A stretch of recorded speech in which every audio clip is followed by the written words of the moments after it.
Hello viewers, आज हम देखेंगे शैवालों के विषय में। शैवाल जो है जलीय माध्यम में उगने वाले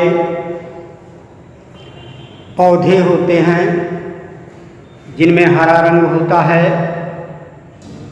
और यह प्रकाश संश्लेषण द्वारा अपना भोजन बना लेते हैं। मुख्य रूप से शैवाल जल में पाए जाते हैं, लवण युक्त जल यानी खारे जल में, स्वच्छ जल यानी मीठे जल में, और कुछ नम भूमियों, पेड़ों की छालों, यहाँ तक कि सेफिलोरोस नामक शैवाल चाय की पत्तियों में कीटरोग उत्पन्न करता है और परजीवी भी पाया जाता है।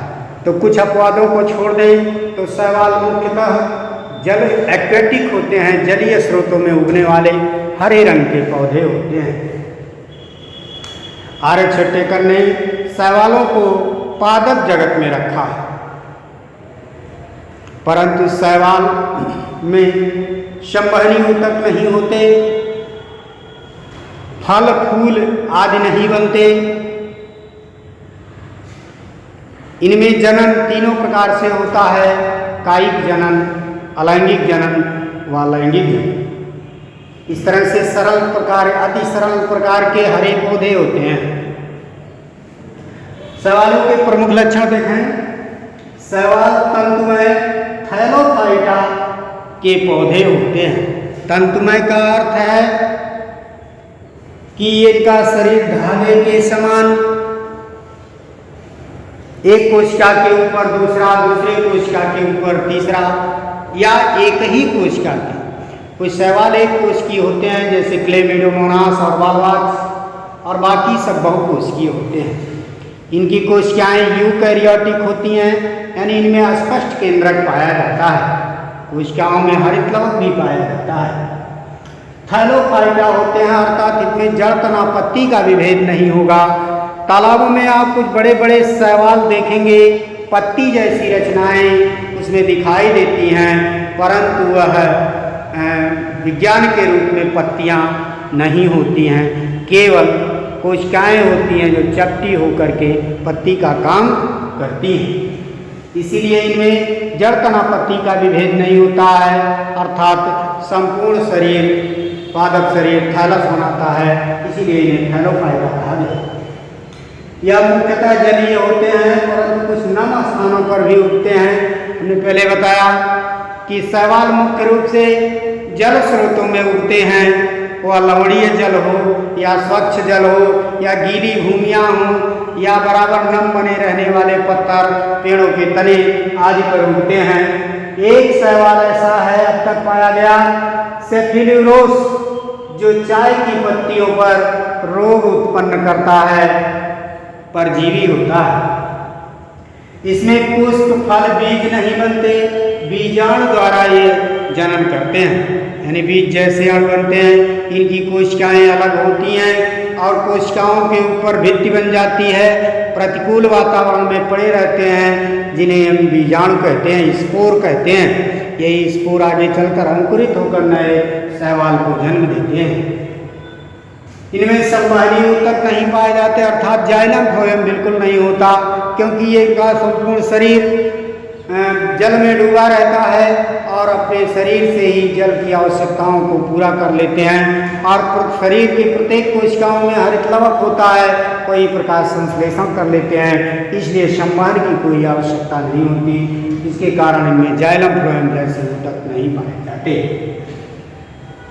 इनके जो गैमीटोफाइट और स्पोरोफाइट पीढ़ियाँ हैं स्वतंत्र होती हैं। गैमीटोफाइट गैमीट प्रोड्यूस करता है जो हैप्लॉइड होता है, और स्पोरोफाइट जो स्पोर प्रोड्यूस करता है वो डायप्लॉइड जाइगोट होता है, अलग होता है। इनमें जो लैंगिक जनन होता है वह तीनों प्रकार से होता है: समयुग्मकी, विषमयुग्मकी और अंडयुग्मकी, होमोगैमेटिक, हेट्रोगैमेटिक और उगैमस, तीनों प्रकार का होता है। अब हम देखते हैं शैवालों का वर्गीकरण।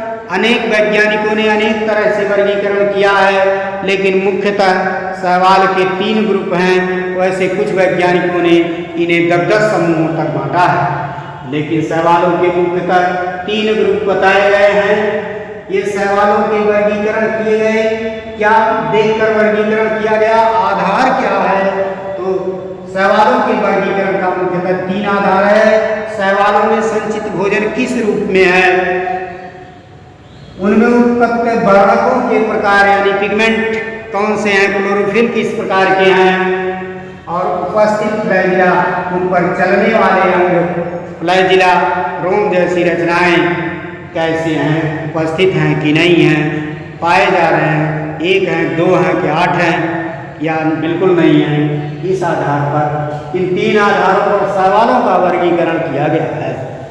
शैवालों के वर्गीकरण में देखें 3 समूह बनाए गए, क्लोरोफाइसी, फियोफाइसी और रोडोफाइसी। 3 समूह बनाए गए। ये 3 आधारों पर देखते हुए क्लोरोफाइसी के लक्षण देखें, हरे शैवाल होते हैं जिनमें क्लोरोफिल ए व क्लोरोफिल बी पाया जाता है। ध्यान रखें, यह क्लोरोफाइसी में वे शैवाल हैं जो हरे प्रकार के हैं, मुख्यतः स्वच्छ जल में पाए जाते हैं, परंतु कुछ लवणीय जल में भी पाए जाते हैं। इनमें जो वर्णक है, वर्णक का प्रकार वह क्लोरोफिल ए है और क्लोरोफिल बी है। इनमें संचित भोजन स्टार्च के रूप में होता है। बच्चों ये बता दें कि सभी प्रकार के शैवालों में कोशाभित्ति होती है, क्योंकि ये पौधे हैं। कोशाभित्ति सेलुलोज की ही बनी होती है सभी प्रकार के शैवालों में, लेकिन सेलुलोज की भित्ति के ऊपर भी कुछ अन्य पदार्थ भी पाए जाते हैं। इनमें देखिए चलने के लिए हम 2 से 8 फ्लैजिला, सभी फ्लैजिला एक समान होते हैं, एक जैसे होते हैं। इनकी कोशिकाओं पर 2 से 8 फ्लैजिला युग्मक अवस्था में पाई जाती है।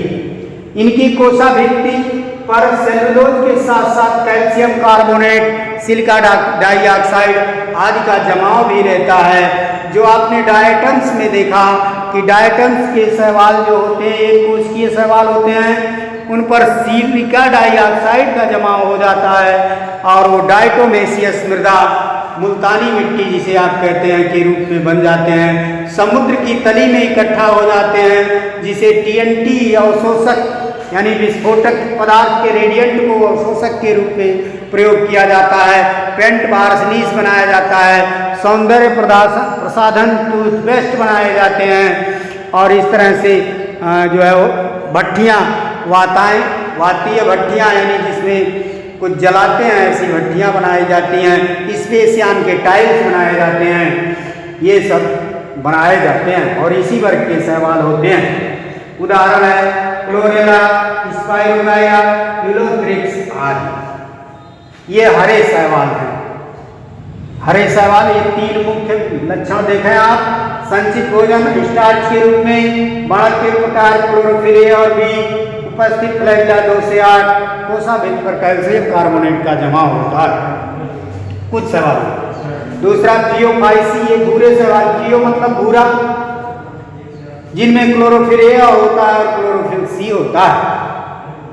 संचित भोजन लैमिनेरिन और मैनिटॉल के रूप में होता है। याद रखिए, संचित भोजन इसमें लैमिनेरिन और मैनिटॉल जो कार्बोहाइड्रेट का संचयन होता है, वह लैमिनेरिन और मैनिटॉल के रूप में पाया जाता है। 2 फ्लैजिला, आसमान और पार्श्वी, इसकी कोशिकाओं पर 2 फ्लैजिला होते हैं, दोनों आसमानी छोटे बड़े होते हैं, पार्श्वी होते हैं, साइड में निकले होते हैं।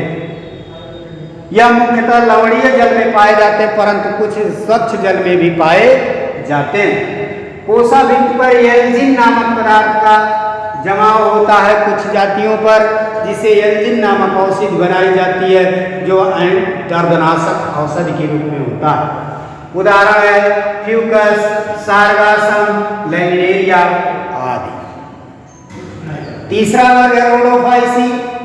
ये लाल रोडो मतलब होता है रेड, लाल शैवालों का वर्ग है जिसमें क्लोरोफिल ए और क्लोरोफिल डी पाया जाता है। ध्यान रखें, क्लोरोफिल ए और क्लोरोफिल डी पाया जाता है, अर्थात तीनों प्रकार के शैवालों में क्लोरोफिल ए है। हरे शैवाल में क्लोरोफिल बी है, भूरे शैवाल में क्लोरोफिल सी है, लाल शैवाल में क्लोरोफिल डी है। इनमें संचित भोजन फ्लोरियम स्टार्च के रूप में होता है। स्टार्च होता है लेकिन फ्लोरियन स्टार्च होता है। इनमें फ्लैजिला उपस्थित होती है। कोशाभित्त पर एगार एगार पेक्टिन फाइकोकोलाइड्स भी पाए जाते हैं। उदाहरण है पामेला, ग्राइमेलिया आदि।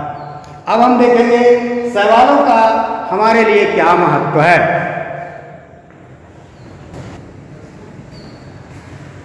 शैवालों के महत्व के विषय में देखें।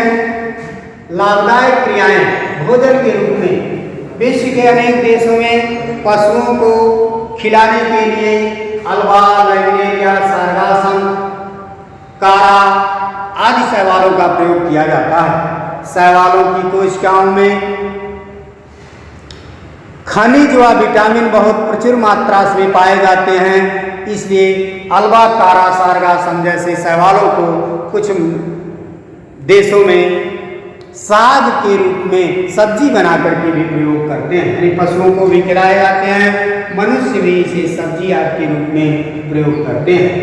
एंटीबायोटिक पॉइंट के बहुत नोट करिए बेटा। एंटीबायोटिक बनाने में क्लोरेला नामक शैवाल से क्लोरेलिन नामक एंटीबायोटिक दवा बनाई जाती है, जो चर्म रोगों में बहुत उपयोगी है। उर्वरक के रूप में सभी प्रकार के शैवालों में नाइट्रोजन व पोटाश बहुत प्रचुर मात्रा में पाया जाता है, अतः खेतों में इसे डाल दिया जाता है, जो सड़ करके नाइट्रोजन और पोटाश पौधों को उपलब्ध कराते हैं। इस तरह उर्वरक के रूप में भी प्रयोग किया जाता है। एगार एगार नामक पदार्थ जेलेडियम और ग्लेसिलेरिया नामक शैवाल से प्राप्त होता है। ध्यान रखें, एगार एगार नामक पदार्थ जेलिडियम और ग्लेसिलेरिया नामक पदार्थ प्रयोग। एगार एगार आप लोग देखे होंगे, जो खाने की मिठाई में रंग, खाने का रंग मिलाया जाता है, वह एगार एगार होता है, लाल रंग, हरा रंग। और इससे आइसक्रीम और जो है सौंदर्य प्रसाधन, पेंट, वार्निश ये सब बनाए जाते हैं। शोध कार्यों में, जीव विज्ञान के शोध कार्यों में क्लोरेला एसिटिकुलेरिया नामक शैवाल का प्रयोग प्रकाश संश्लेषण संबंधी खोज, विभिन्न जैव रासायनिक चक्रणों के खोज आदि में प्रयोग किया जाता है। आयोडीन, जो हम लोग आयोडीन खाते हैं, वास्तव में प्योर आयोडीन खिला दिया जाए तो आदमी की मृत्यु हो जाएगी, लेकिन वही आयोडीन जब लैमिनेरिया शैवाल की कोशिकाओं में उपलब्ध हो जाता है तो उसका विषैलापन समाप्त हो जाता है और हमारे लिए उपयोगी होता है। बच्चों, इसीलिए पूछा जाता है कि समुद्र के किनारे के इलाकों में घेघा रोग नहीं पाया जाता लोगों में, क्यों? जबकि पर्वतीय इलाकों के लोगों में घेघा रोग पाया जाता है। क्योंकि लैमिनेरिया शैवाल समुद्री शैवाल है, यह आयोडीन को संचित करता है और जब मरता है तो वो आयोडीन जल में घुल जाता है, और ऐसे जल स्रोत जो मृदा के अंदर समुद्र तल का जल स्रोत हम हैंडपंप से निकालते हैं, उसमें मिला रहता है, पीते हैं तो आयोडीन की कमी नहीं हो पाती, जिससे घेघा रोग नहीं होता। जबकि पर्वतीय इलाकों के लोग समुद्र तल का पानी नहीं पीते हैं, इसलिए उनमें आयोडीन नहीं होता, इसलिए उनमें घेघा रोग बहुतायत से पाया जाता है। ब्रोमीन नामक पदार्थ रोडोमेला नामक शैवाल से औद्योगिक रूप से उत्पादन किया जाता है। कुछ हानियां भी हैं। अनेक शैवाल जल में दुर्गंध व उफान उत्पन्न करते हैं, जहाजों को रोकते हैं, जहाजों के तलियों आदि पर उठ करके जो है उन्हें नुकसान करते हैं। सेफेलोरोस नामक शैवाल चयापचय परजीवी होता है, जो वहाँ पर रोग उत्पन्न करता है। सेफेलोरोस नामक शैवाल जो परजीवी होता है वह रोग उत्पन्न करता है। इस तरह से शैवाल के विषय में जो जानकारी आपको थी वह समाप्त हुई। अब अगले टर्न